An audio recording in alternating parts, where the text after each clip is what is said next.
And we have a small supermarket, a little bit like a miniature Walmart, which is set on a big car park area, and a lot of people will use that. But we have on our high street, we have butchers, we have greengrocers, we have general stores, and the usual collection of shops that you might expect to see. But increasingly, we also have quite an array of thrift shops, which we call charity shops. So a particular charity will receive donations and they will set up their shop under their title, if you like. So how many have we got now? We've probably got 5 or 6 on our high street, which is okay. I'm not too sure. Has there been anything here in our country, in America, that you've gone by and looked at and said, boy, that really reminds us of back home? This area does. This area? Because, doesn't it? No, it's okay.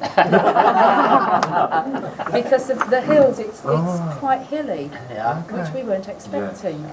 Yeah. And I think too, on part of our drive across from Rapid City, there were great expanses of flat agricultural land, which are rather like northern France, again, where we've been quite often. And awesome. Okay, thank you.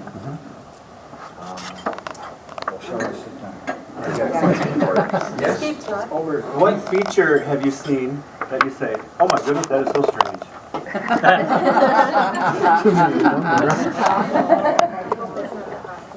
Yes, my dear. Is it us? No. I'm trying to think. Well, it's also very different here from home. Yeah. What size equipment, farm equipment do you have? Do you have the big equipment over there like you have here? You see here? No. The majority of our fields are quite small, although increasingly they're grubbing up hedges, and so fields are getting considerably larger. But certainly because, I suppose, perhaps quite simply because our road system is quite narrow, some of the huge farming equipment we've seen here just wouldn't fit. Literally, it would be hedge to hedge and it wouldn't go down the road. It doesn't fit here reaching a lot. Oh, it doesn't fit here either. Oh, well. Right, anybody? And you used to be a teacher, is that right? I used to be a teacher, yes. Some people will have heard this little tale too often rather. I started as a primary school teacher. The education offices within England introduced a new curriculum which involved a new subject. I had the right degree and the right training to fulfill that. So after about 5 years of teaching primary schools, I became an advisor within the Education Authority, responsible for primary children, and then increasingly for special school children.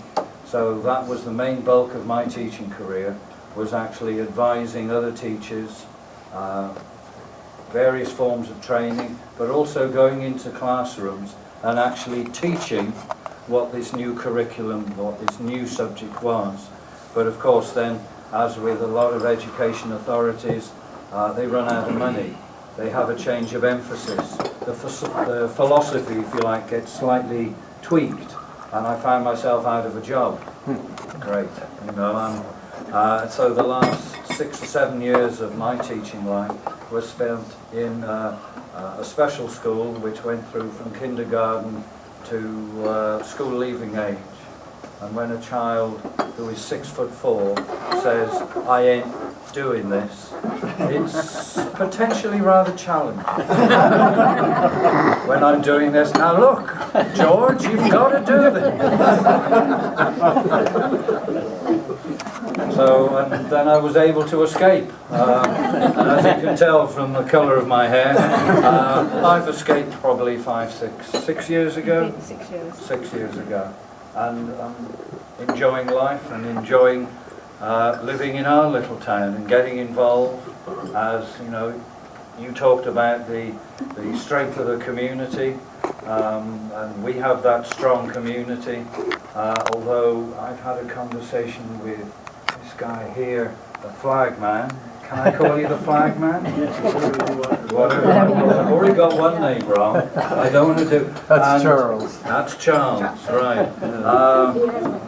I think in our community there is a hardcore of people who will do, who will work, who will volunteer, who will come to outlandish places and try and enjoy, you know, like we have done. But there are a lot of people in our community who just live there. And they're not part of that community, perhaps. I don't know.